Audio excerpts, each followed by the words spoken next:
Alright guys, I got a update on the 88 Mustang. I got the motor out of it last night. There it is. It's pretty clean.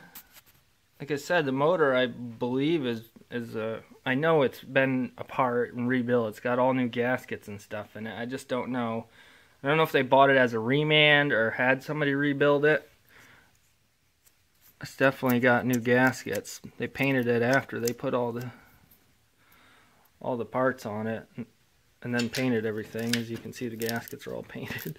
So I don't know how they went about it. I was having a vibration problem, like it had the wrong balancer on it. Now it's got 50-ounce balancer and a 50-ounce flywheel on it. So I don't know if maybe this is an older style crankshaft in there that takes a 28-ounce end balance, because it definitely is out of balance the way it vibrated when you revved it up. So I'm not sure about that. Like I said, I was thinking I'm gonna put my 306 in there, which is over here. I got to get this on the engine stand and get it cleaned up. And flip it over. I'm going to pull the pan off. I got a new oil pan to put on it. I don't know what it is. It's a nice pan though. Moroso or something. Or maybe it's a DDS. I'm not sure. But I'm going to put that on. And I want to flip it over and check out, look inside and see how it looks. I mean, it doesn't have very many miles on it. I maybe put 3,000 miles on it, and it just, the valve covers leaked, and for some reason the bolts actually loosened up on the valve covers, and so it's a little dirty, and it's sat in the car for a while, so it doesn't look too hot right now. So she needs a good cleaning and stuff. And like I said, the new oil pan, I'm going to probably put new valve covers on it, paint it again, repaint it, and get it all cleaned up nice. But I want to pull it out and check it out and see how it looks inside.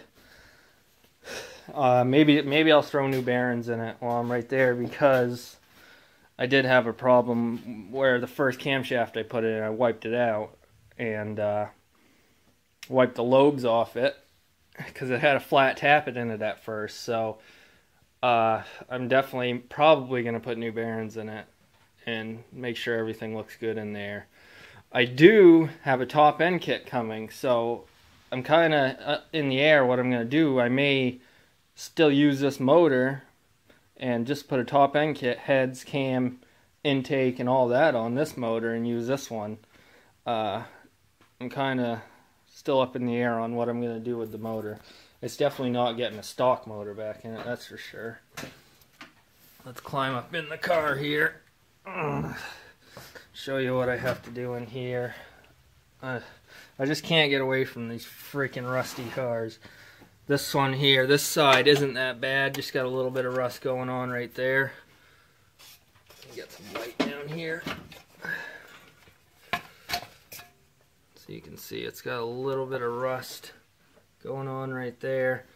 And actually there's more of the problem is actually camera work is shoddy. I'm doing this with my phone, so forgive me for the shoddy camera work.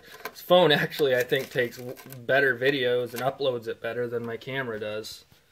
But you can see it's thin right there, so I'm gonna have to cut. I'm gonna cut this whole section out and replace that. I have a clip outside with really nice, good shock towers. Frame rails have actually been bent right here, right in front of the shock towers, and re-straightened. The aprons aren't any good, but the core support and the shock towers are good. I don't need the core support for anything, but shock towers were the main thing I bought it for.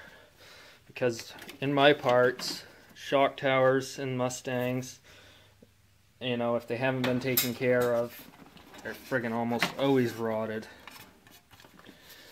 This side is kind of depressing. It's a lot worse. This, I didn't even know it was like this down on the frame rail here.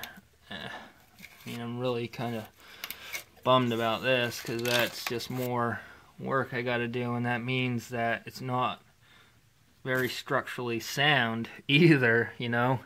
It's not anyway because the shock tower's rotted out, but to be down in the frame rail too, and that's just even worse. Most of them, usually the frame's pretty good and it mostly stays up in the shock towers. So unfortunately that's what I'm working on right now. I'm going to cut all this out, see what I can do for it, and hopefully it's not going to be too big of a hassle. I mean, I guess we'll see what happens. I'm going to probably tear the K-member out of it. Maybe try to brace it up so it doesn't go all to hell when I pull everything apart and get all crooked on me. So I guess that's going to be about it for now, guys. I'll start cutting some of this stuff out, and maybe I'll do another video and show you what I find once I get this stuff cut out. So thanks a lot for watching. See you next time.